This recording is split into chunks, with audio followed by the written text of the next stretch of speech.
ആറ്റിങ്ങൽ കൊല്ലമ്പുഴയിൽ യുവാവിന്റെ കൈപ്പത്തി വെട്ടിമാറ്റിയ കേസിലെ പ്രതിയും നിരവധി കവർച്ചാ ആക്രമണ കേസുകളിലെ പ്രതിയും പോലീസ് പിടിയിലായി. പോങ്ങനാട് സ്വദേശി വേണുകുമാർ, വെഞ്ഞാറമൂട് സ്വദേശി ദിലീപ് എന്നിവരാണ് പിടിയിലായത്. വാഹനങ്ങളും ഗൃഹനിർമ്മാണ സാമഗ്രികളും മോഷ്ടിക്കുന്ന വെഞ്ഞാറമൂട് കോട്ടുകുന്ന് സ്വദേശി ദിലീപാണ് പോലീസ് പിടിയിലായ ഒരാൾ. നിരവധി ആക്രമണ കേസുകളിലും ഇയാൾ പ്രതിയാണെന്ന് പോലീസ് പറഞ്ഞു. ബൈക്ക് മോഷണത്തിന് പുറമെ തടിയുരുപ്പടികളും കട്ടളകളും കമ്പി, മെറ്റൽ, ഡ്രില്ലിംഗ് മെഷീൻ തുടങ്ങിയവയുമൊക്കെ കവർന്ന കേസിലും ഇയാൾ പ്രതിയാണ്. മോഷ്ടിച്ചെടുത്ത സാധനങ്ങൾ ഉപയോഗിച്ച് ഇയാൾ കോട്ടൂർക്കോണത്ത് ഒരു വലിയ വീട് പണിയുകയാണെന്ന് പോലീസ് അറിയിച്ചു. കല്ലമ്പലം മാവിൻമൂട്ടിലെ ജുവലറി കവർച്ച കേസിലെ കൂട്ടുപ്രതിയാണ് ഇയാളെന്നും പോലീസ് പറഞ്ഞു. വാഹനം തടഞ്ഞു നിർത്തി വ്യാപാരിയിൽ നിന്നും 1.5 ലക്ഷം രൂപ കവർന്ന കേസിലും വെഞ്ഞാറമൂട്ടിൽ ഡിവൈഎഫ്ഐ നേതാവിനെ വെട്ടിയ കേസിലും ദിലീപ് പ്രതിയാണ്. കല്ലമ്പലത്തിൽ ജുവലറി മോഷണത്തിന്റെ സ്വർണം ഡിസ്പോസൽ ചെയ്തിരിക്കുന്ന ഇയാൾ മുഖാന്തരമാണ്.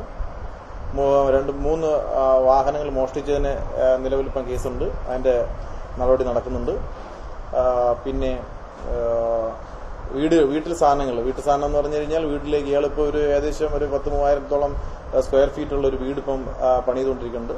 ആ വീട്ടിലേക്ക് വേണ്ടുന്നതായിട്ടുള്ള എല്ലാ സാധനങ്ങളും, ടൈൽസ്, കമ്പി, അതോടൊപ്പം തന്നെ വീട്ടിലേക്കുള്ള വാതില്, ജനൽ, ഇതെല്ലാം മറ്റെവിടെയെങ്കിലുമൊക്കെ വീടുകളിൽ വെച്ചിരിക്കുന്നത് രാത്രിക്ക് പോയി മോഷണം നടത്തി കൊണ്ടുവരികയാണ്. അങ്ങനെ പോലീസിന് നമ്മുടെ ആറ്റിങ്ങിൽ തന്നെ കേസുണ്ട്.